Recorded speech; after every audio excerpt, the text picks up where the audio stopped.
Hello mga ka-shimmer, shopping haul po tayo. Yan, may tissue, tapos may fruit cocktail. Yan, bumili rin kami ng ganito for Christmas Eve. And then, ketchup. And then, sabong panlaba, yung Tide, kasi nababanguhan kami, kaya lagi yun ang binibili. And then,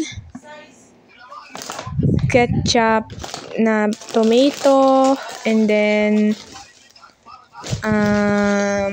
disposable cups, and then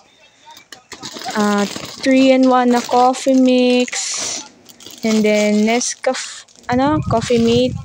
Yan. Tapos meron din tayong sardines. Tapos meron, ano kaya ito? Ano kaya nandito? Ito muna. May mga toyo dyan. Merong corn pops. Ayan. Ito, pakita ko sa inyo yung toyo. Ayan. Ayun ata yun. Ano to? Ito yung Nescafe na gold. Maganda to.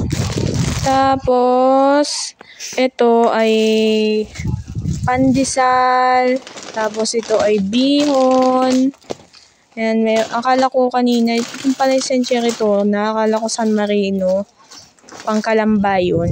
Tapos ito ay onions, lemon, ayan, and then raisins, tapos apple cider, and then century 2 na nga yan, sabi ko kanina, yan, kondensada, nagatas, and then ito ay Belgian waffles or yan, waffle crisp, yang malutong na waffles.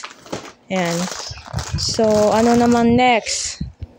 So, yan, meron tayong pandesal, tsaka may isa pang bihon dyan, dalawa yung binili namin, sabi ko nung previous vlog.